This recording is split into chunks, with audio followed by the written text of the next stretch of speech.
श्री स्वामी चरित्र सारामृत अध्याय 18. श्री गणेशाय नमः. स्वामी सुताच्या गादीवरी कोण नेमावाधिकारी, ऐसा प्रश्न सेवे करिता ती समर्थाते. तेव्हा बोलले समर्थ, सेवे करी असती सांप्रत. परी एकही मजला त्यात, योग्य कोणी दिसेना. जेव्हा येईल मुच्या मानसी, त्या समयी मोर पाखरासी. अधिकारी नेमू गादीसी, चिंता तुम्ही न करावी. मोर पाखरा समर्थ म्हणती वेळोवेळा. रात्रंदिन तोची चाळा, मोठमोठ्याने ओरडती. आमुची पाऱ्याची वीट, जतन करावी नीट. वारंवार म्हणती समर्थ, काकूबाई लागोनी.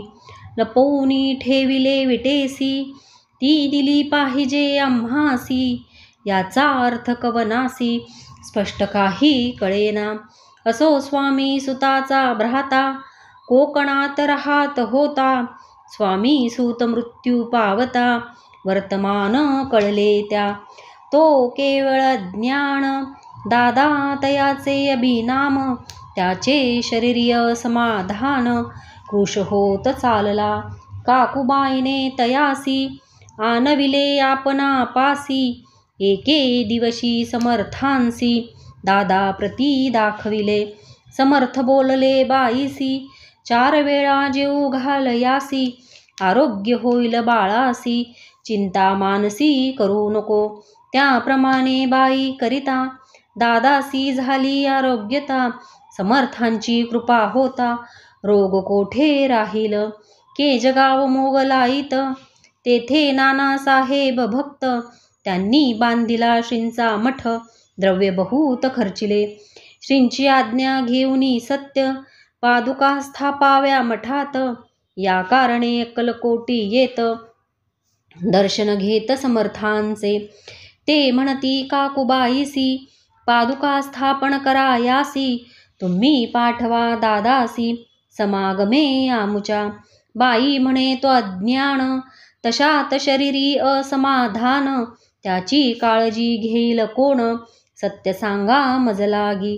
समर्थे वृत्ते कोण, म्हणती द्यावे पाठवून. बाळ आहे जरी अज्ञ, तरी सांभाळू तयासी. समर्थ पुनश्च बाईसी बोलले, त्यात तुमचे काय गेले. आम्हासी दिसेल जे भले, तेच आम्ही करू की. शेवटी मंडळी सांगाती, दादासी पाठविले केजे प्रती. पादुका स्थापन झाल्यावरती, दादा आला परतोनी. पुढे सेवे कर्या सांगाती, त्यासी मुंबईस पाठविती. ब्रह्मचारांसी आज्ञा करीती, यासी स्थापा गादीवरी. दादासी करुणी कोसावी, मुंबईची गादी चालवावी. स्वामी सुताची यास द्यावी, कफनी झोळी निशान. ब्रह्मचारी दादासी, उपदेशिती दिवसनिशी. गोसावी होऊन गादीसी, चालवावे आपण. दादा जरी अज्ञान होता, तरी ऐशा गोष्टी करिता. नकार म्हणेची सर्वथा, न रुचे चित्ता त्याचिया. या परी ब्रह्मचार्यांनी पाहिली खटपट करोनी. शेवटी दादासी मुंबईहुनी अक्कलकोटा पाठविले. समर्थे ऐशा समयासी, आज्ञा केली भुजंगासी. घेऊनी माझ्या पादुकांसी, मस्तकी ठेव दादाच्या. मोर्चे लावणी सत्वरी, धरा म्हणती त्यावरी. आज्ञेप्रमाणे सेवे करिता ती तैसेच. श्रींच्या पादुका शिरी पडता, उपरती झाली त्याच्या चित्ता. हृदयी प्रकटला ज्ञान सविता, अज्ञान गेले लयाते. धन्य गुरुचे महिमान, पादुका स्पर्श करोन. झाले तात्काळ ब्रह्मज्ञान, काय धन्यता वर्णावी. असो दादाची पाहुनी वृत्ती, काकूबाई दचकली चित्ती. म्हणे समर्थ हे दादा प्रती, वेड खचित लाविले. ती म्हणे जी समर्था, आपण हे काय करिता. दादाची आशिरी ठेविता, पादुका काय म्हणून. समर्थ बोलले तियेसी, जे बरे वाटेल आम्हासी. तेची करूया समयासी, व्यर्थ बडबड करू नको.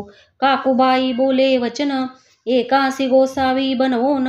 टाकीला आपण मारून, इतुकेची पुरे झाले 19 वचनाला, समर्थांसी क्रोध आला, घाला म्हणती बाईला, खोड्या माझी सत्वर, काकूबाईने आकांत, करुणी मांडिला अनर्थ, नाना अपशब्द बोलत, बाळपिटीत स्वस्ते, परी समर्थे त्या समयी, लक्ष तिकडे दिले नाही, दादासी बनविले गोसावी, कपनी झोळी अर्पिली, दुसरे दिवशी दादासी, समर्थ पाठविती भिक्षेसी, ते पाहुनी काकूबाईसी, दुःख झाले अपार, समर्थांसी हसू आले, अधिकची कौतुक मांडिले, दादासी जवळ बोलाविले, काय सांगितले तयासी, अनसुया तुझी माता, तिजपाशी भिक्षा मागाता, अवश्य म्हणून त्वत्वत्ता, जननी जवळ पातला, ऐसे बाईने पाहोनी, क्रोधाविष्टंत करणी, म्हणे तुझी हे करणी, लोकापवादा कारण, एकोणी मातेची उक्ती, दादा तिज प्रती बोलती, एही कसुखे तुच्छ गमती, माते आज पासोनी, पुत्राचे कोण वचन, उदास झाले तिचे मन, असो दादा गोसावी होन, स्वामी भजनी रंगले, काही दिवस झाल्यावरी, मग आले मुंबापुरी, स्वामी सुताच्या गादीवरी, बसोनी संस्था चालविली, इति श्री स्वामी चरित्र सारामृत, नाना प्राकृत कथा संमत, सदा प्रेमळ परिसोत, अष्टदशोऽध्याय गोडः, श्रीरस्तु शुभं भवतु।